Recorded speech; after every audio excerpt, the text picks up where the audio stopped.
Hello students, कैसे हैं आप लोग? आशा करती हूँ ठीक ठाक होंगे। इससे पहले मैंने 2 वीडियोस आपको पियाजे की थ्योरी के ऊपर दी है। ये उसी कंटिन्यूएशन में 3rd वीडियो है। इससे पहले जब हम लोग बात कर रहे थे तो हमने 2 स्टेजेस हमने डिस्कस की थी। पहला तो सेंसरी मोटर एज जो कि 0 से 2 साल के लिए थी, यानी कि बाय बर्थ टू 2 इयर्स तक के बच्चों के लिए थी। और दूसरी स्टेज थी pre operational stage, that is 2 to 7 years of old. और प्री ऑपरेशनल स्टेज की कैरेक्टरिस्टिक्स क्या थी? ट्रांसडक्टिव थिंकिंग का डेवलप होना, एनिमिज्म का होना, इरिवर्सिबिलिटी, इगोसेंट्रिक सेंट्रेशन, ये सारी चीजें थी जो कि हमने लास्ट वीडियो में डिस्कस करी थी। अब हम आज 3rd स्टेज लेते हैं जो कि हमारी क्या कहलाती है? Concrete operational stage, that is 7 to 11 years, 7 से 11 साल तक की। वो हमारी देखिए प्री ऑपरेशनल स्टेज थी, यानी कि जो कॉन्क्रीट थिंकिंग थी वो हमारी डेवलप नहीं हुई थी वहाँ पे। वो वहाँ पर इलॉजिकल थिंकिंग डेवलप हो रही थी। लेकिन अब हमारा आ रहा है कॉन्क्रीट ऑपरेशनल स्टेज। यहाँ पर कि इस स्टेज में हमारी जो लॉजिकल थिंकिंग है वो डेवलप होने लगती है। अब सबसे पहले देखिए हम कॉन्क्रीट का मतलब समझते हैं। कॉन्क्रीट का मतलब क्या होता है कि जो हमारी आंखों के सामने होता है, जिस चीज को हम देख पा रहे हैं, दैट इज कॉन्क्रीट। आप टीचिंग मेथड में भी इसको प्रयोग करते होंगे, कॉन्क्रीट और एब्स्ट्रैक्ट। एब्स्ट्रैक्ट मतलब अमूर्त, जो चीजें हमारे सामने नहीं है, जिसको कि हम इमेजिन कर लेते हैं। और कॉन्क्रीट जो कि हम सामने एग्जाम्पल्स रख करके जिसको कि हम करते हैं। जैसे कि हमारे पास किताबें पढ़ते हैं तो बुक्स हमारे सामने होती है। इसीलिए टीचिंग में ऑडियो विजुअल एड्स के ऊपर जोर डाला गया है कि जितना ज्यादा ऑडियो विजुअल एड्स होंगे उतना बच्चे की लर्निंग पे इफेक्टिव होगी। वीडियो से, यानी जो भी आंखों की चीज सामने होगी हमारी, वो कॉन्क्रीट कहलाएगी। अब इस समय हमारी क्या है? लॉजिकल थिंकिंग स्टार्ट हो जाती है। मम्मी ने आपको क्यों मारा? क्योंकि हमने भाई की किताब फाड़ दी थी। उस स्टेज में क्या था? 2 से 7 साल में वो झगड़े चलते रहते थे। मम्मी ने पूछा किताब क्यों फाड़ी? पहले इसने मेरी फाड़ी। तुमने क्यों फाड़ी? इसने मेरी पेंसिल ले ली, इसने मेरी पेंसिल ले ली, इसने मेरी रबड़। वो झगड़ा एक दूसरे में चलता रहता था। लेकिन यहाँ पे बच्चे बड़े हो जाते हैं, थोड़ा 7 से 11 साल के बीच में आ गए हैं, तो अब उनके पीछे प्रॉपर लॉजिक होने लगता है। वो उसका रीजन देने लगते हैं और लॉजिकल थिंकिंग यहाँ से स्टार्ट हो जाती है। अब जैसे पिछली बार हमने देखा था कि वहाँ पे इरिवर्सिबिलिटी आती है कि वो बच्चा जो है वो काम उल्टा नहीं कर पाता है। लेकिन यहाँ पे बच्चा स्कूल चला भी जाएगा और स्कूल से वापस आ भी जाएगा। बच्चा 1 से 7 तक की गिनती 1 से 10 तक की गिनती सीधी भी सुना देगा, उल्टी भी सुना देगा। जो उसको टेबल से सीधी भी सुना देगा, उल्टे भी सुना देगा। मतलब बच्चा उल्टा काम करने लगता है। अगर आप उससे कहो कि वो, अब तीसरी चीज यहाँ पे क्या हो जाती है? वहां पे सेंट्रेशन था, यानी कि बच्चा अपने आप को अहम रख रहा था और उसका सोचना ये था कि जैसा मैं कहता हूँ वैसा ही सारी चीजें हैं। लेकिन यहाँ पे डिसेंट्रेशन हो जाता है कि यहाँ पे बच्चा कम ज्यादा की गलती नहीं करता है। जैसे कि वहां पे हमने उसको बताया था कि भाई ये 100 का नोट है और तुम इसकी जगह हमसे 4 नोट 10-10 रुपए के ले लो, तो बच्चा खुशी खुशी दे देता है। वहां वो कम ज्यादा की गलती नहीं करता था। वहां पे वो कम ज्यादा की गलती कर जाता था, लेकिन यहाँ पे वो अब कम ज्यादा की गलती नहीं करता है। और अब उसको कॉज एंड इफेक्ट का रिलेशनशिप भी समझ में आ जाता है कि किसी काम के पीछे क्या, अगर आपको डांट पड़ी तो उसके पीछे क्या कारण रहा। अगर आप साइकिल से गिरे तो उसके पास क्या कारण रहा? आपने ठीक से बैलेंस नहीं बनाया, आपका ध्यान कहीं और था, किसी दूसरी तरफ से देख रहे थे। और अब बच्चा चीजों को क्लासिफाई करना सीख जाता है। बच्चा जो है वो चीजों को उनकी प्रॉपर्टी के अकॉर्डिंगली क्लासिफिकेशन उसका करने लगता है। अब जैसे बच्चे को डिफरेंट डिफरेंट ब्लॉक्स दे दिए जाए, अलग अलग साइज के, अलग अलग कलर्स के, तो कलर्स के हिसाब से तो बच्चा 2 to 7 ईयर्स में भी कर लेगा, but that is not a good classification. लेकिन अब जो बच्चा है वो बच्चा उनके शेप्स के हिसाब से, उनके साइज के हिसाब से बच्चा चीज़ों को क्लासिफाई करने लगेगा, उनको बांटने लगेगा, उनको अलग अलग ग्रुप्स में डिवाइड करने लगेगा। अब इसके अलावा एक जो नया कैरेक्टरिस्टिक है इस एज का, वो है सीरिएशन, मतलब कि बच्चा चीज़ों को असेंडिंग और डिसेंडिंग ऑर्डर में लगाने लगेगा, कम से ज़्यादा की तरफ और ज़्यादा से कम की तरफ। और तीसरी चीज़ आ जाती है, जो नेक्स्ट कैरेक्टरिस्टिक है वो क्या है, ट्रांजिटिविटी। ट्रांजिटिविटी मीन्स कि बच्चा एक रिलेशनशिप निकालने लगता है। जैसे बच्चे को 3 ऑब्जेक्ट्स दे दिए जाएं या 4 ऑब्जेक्ट्स दे दिए जाएं, तो उनके बीच में बच्चा रिलेशनशिप निकालने लगता है। सपोज कि ए का साइज बी से बड़ा है और सी का साइज बी से छोटा है, तो ए और सी में क्या रिलेशनशिप होगा। इस तरह के जो छोटे छोटे रिलेशनशिप है वो बच्चा निकालने लगता है। लेकिन यहाँ पर जब वो रिलेशनशिप निकालता है तो वो चीज़ों को सामने रख के निकालता है। यानी कि अगर बच्चे से कहो तो वो क्या करेगा, सपोज वो 3 पेंसिल्स ले आएगा कि ये एक ए पेंसिल है, एक बी पेंसिल है और एक ये सी पेंसिल है।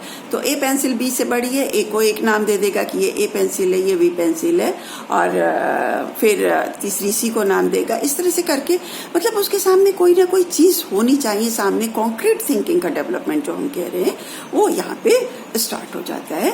यहाँ पे वो इमेजिन नहीं कर पा रहा है कि दिमाग में सोच ले कि ये ए बड़ा है और बी छोटा है और सी बड़ा है और डी छोटा है, इस तरह का वो इमेजिन नहीं कर पा रहा है। लेकिन चीज़ों को, किसी चीज़ को सामने रख करके वो क्या छोटा है क्या बड़ा है उसके बारे में उसका रिलेशनशिप निकाल लेता है। तो this is the 3rd step. अब आ जाती है हमारी 4th स्टेप, जिसको कि हम क्या कहते हैं, फॉर्मल ऑपरेशनल स्टेज, और ये 11 साल से अबव की होती है। देखिए जो ये पियाजे जी थे, इन्होंने एडोलेसेंट तक के, क्योंकि ये बाल विकास की अवस्थाएं हैं, उन्होंने एडोलेसेंट तक के ही बच्चों का अनुभव किया, अध्ययन किया था। और एडोलेसेंट के बाद उनका मानना है कि यहाँ तक मोस्टली जो कॉग्निटिव डेवलपमेंट है मोस्टली एडोलेसेंट तक हो जाता है, या एडोलेसेंट के बाद भी जो है वो इसी पैटर्न के अकॉर्डिंगली उसका विकास होता रहता है। तो अब ये जो 4th स्टेज है ये हमारी क्या कहलाती है, फॉर्मल ऑपरेशनल, यानी कि औपचारिक रूप से जो हमारा बिहेवियर, लॉजिकल थिंकिंग यहाँ पे हमारा डेवलप होने लगता है। अभी तक इसके पहले की स्टेजेस में उन्होंने क्या बताया कि child as a little scientist, उन्होंने बच्चे को एक छोटा सा साइंटिस्ट बताया, क्योंकि वो हर चीज के बारे में जिज्ञासु प्रवृत्ति होती है, हर चीज के बारे में करके देखना है, क्यों है, क्या है, कैसे, क्वेश्चन करता है। लेकिन अब किशोरावस्था में आकर के जो बालक है वो एक कंप्लीट साइंटिस्ट बन जाता है, और यहाँ पर वो पूरी प्लानिंग के साथ हर चीजों को करता है। अब ये किस तरह से करता है, देखिए कि जब वो पूरी प्लानिंग के साथ में करता है तो सबसे पहले यहाँ पे उसकी एब्स्ट्रैक्ट थिंकिंग डेवलप होती है। एब्स्ट्रैक्ट थिंकिंग माने कि अमूर्त चिंतन, वो चीजों को इमेजिन करके उसके बारे में सोच लेता है, उसको कर लेता है। और यहाँ पे इसकी डिडक्टिव थिंकिंग डेवलप होती है। अब देखिए थिंकिंग दो चीजें, एक इंडक्टिव थिंकिंग और एक डिडक्टिव थिंकिंग। इंडक्टिव थिंकिंग में क्या होता है कि किसी पर्टिकुलर सिचुएशन से हम जनरल की तरफ जाते हैं, किसी कोई एक एग्जाम्पल, 2 एग्जाम्पल, 3 एग्जाम्पल, 4 एग्जाम्पल्स लेकर के हम एक जनरलाइजेशन करते हैं। यानी कि एग्जाम्पल से हम जनरलाइजेशन बनाते हैं, और डिडक्टिव से हम क्या करते हैं, एक कोई रिजल्ट लेकर कोई जनरल रूल्स बनाते हैं, और उसको फिर हम उससे अपने एग्जाम्पल्स को उनको अप्लाई करते हैं, एग्जाम्पल्स के ऊपर अप्लाई करते हैं। इंडक्टिव थिंकिंग तो हमारे में जन्म से ही विकसित हो जाती है, लेकिन जो डिडक्टिव थिंकिंग है वो हमारे पास इस 11 साल के एज के बाद, जब हम इस फॉर्मल ऑपरेशनल स्टेज पे हो जाते हैं, तब आती है। अब ये जो फॉर्मल ऑपरेशन स्टेजेस है, इसको हम किस तरह से ये हमारी काम करती है हम ये देखते हैं। देखिए अब बच्चा जानता है कि जो छोटा सा बच्चा है, जैसे हम कह रहे हैं कि इंडक्टिव थिंकिंग बचपन से डेवलप हो जाती है, तो बच्चा जब जन्म लेता है उसके बाद से 1-2 साल से वो छोटे छोटे सेंटेंस बोलने लगता है, उसको भाषा पूरी अपनी बोलने लगता है।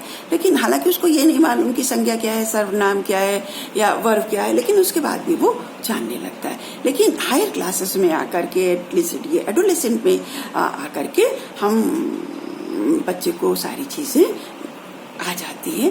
तो लोअर क्लासेस में हम डिडक्टिव टेक्निक का इस्तेमाल नहीं करते हैं, ये केवल हायर क्लासेस में भी हम करते हैं। अब चूंकि बच्चा यहाँ पे कंप्लीट साइंटिस्ट है, तो हम जो भी काम करेंगे वो साइंटिफिक वे में करेंगे। और साइंटिफिक वे में करने के लिए सबसे पहले कोई भी चीज होती है, कोई भी सॉल्व प्रॉब्लम है, कोई भी समस्या है, तो हम उसकी हाइपोथेसिस बनाते हैं कि अगर ये समस्या है तो इसके क्या क्या कारण हो सकते हैं। सपोज कहीं कोई धुआं उठ रहा हो या कहीं कोई झगड़ा हो रहा हो या कोई भी कारण हो, तो हम उसके क्या क्या कारण हो सकते हैं। जैसे धुआं उठ रहा है, हो सकता है वहां आग लग गई हो सकता है वहां पे मम्मी ने रोटी सेकने के लिए अंगीठी जलाई हो जिसकी वजह से धुआं उठ रहा हो सकता है वहां पे किसी ने पटाखे चलाए हो सकता है वहां पे मच्छर मारने वाली दवा का छिड़काव किया गया हो सकता है वहां पे हवन किया गया। बहुत सारी पॉसिबिलिटीज होती है, तो बहुत सारी हाइपोथेसिस होती है और उन हाइपोथेसिस के अकॉर्डिंगली हम उन हाइपोथेसिस को चेक करते हैं और उसके अकॉर्डिंगली कौन सी हाइपोथेसिस सही है वो हमारी डिडक्टिव मेथड में हम आ जाता है। अब कई बार क्या होता है कि हम एग्जाम्स में फेल हो जाते हैं या हमारा एग्जाम्स क्लियर नहीं कर पाते। सपोज आपका बीएड वाला है या आपका बीएड एंट्रेंस एग्जाम है, सीटेट है, टैट है, कोई भी एग्जाम इन जनरल कोई भी एग्जाम ले लीजिए, तो क्या क्या कारण हो सकते हैं। हो सकता है आपने उतनी मेहनत ना करी हो, आपके पास स्टडी मटेरियल ना हो, आपने कोचिंग ना करी हो, आपको गाइडेंस सही नहीं मिल पाई हो, आपके पास घर के कामों की वजह से पढ़ने का टाइम नहीं मिल पाया हो। बहुत सारे ऐसे कारण हो सकते हैं।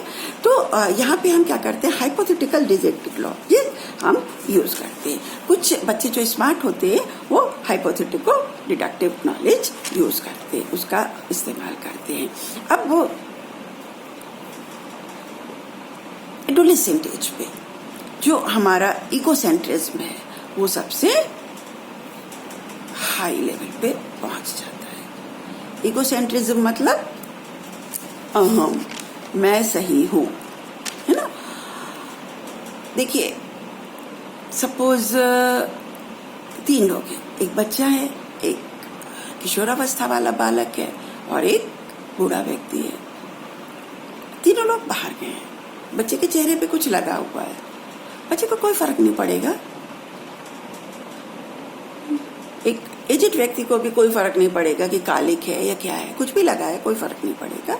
लेकिन जो एडोलेसेंट बच्चा है उसको इस चीज से बहुत पड़ेगा। अरे आपने बताया नहीं, मैं जा रहा था, मेरे बाल नहीं कड़े थे, मेरे चेहरे पे देखो क्या लग रहा था, आपने बताया क्यों नहीं, लोग क्या सोच रहे हैं, मैं फलानी जगह घूम के आ गया। तो ये जो लोगों की परवाह करना है, ये जो बच्चों का खुद को इम्पोर्टेंस देना है, ये इस किशोरावस्था में बहुत ज्यादा डेवलप हो जाता है। आप देखते होंगे कि जो लड़के हैं घंटों घंटों बाल संवारते रहते हैं शीशे के सामने खड़े होके, लड़कियां हैं नए नए तरह के ड्रेस स्टाइल्स होते रहते हैं और मेरे बाल ठीक है, देखो मैं कैसी लग रही हूँ, 10 बार खड़े होके वो शीशे को हर किसी एंगल से देखने लगते हैं। तो ये हमारे 4th स्टेज थी जिसमें कि हम डिडक्टिव थिंकिंग का प्रयोग करते हैं और यहाँ पे जो बच्चा है वो खुद को इम्पोर्टेंस देता है और यहाँ पे डिफरेंट हाइपोथेसिस के थ्रू हम काम करते हैं और यहाँ पे हम टोटल यहाँ पे बच्चा जो है वो कंप्लीट एक साइंटिस्ट के फॉर्म में आ जाता है और उस साइंटिफिक वे में बिहेव करने लगता है। That's all this for this 4th stage. Next video में हम इसके एजुकेशनल इम्प्लीकेशन और जो क्रिटिसिज्म है उसके बारे में बात करेंगे। Thank you, bye bye, take care, घर में रहिए, सुरक्षित रहिए।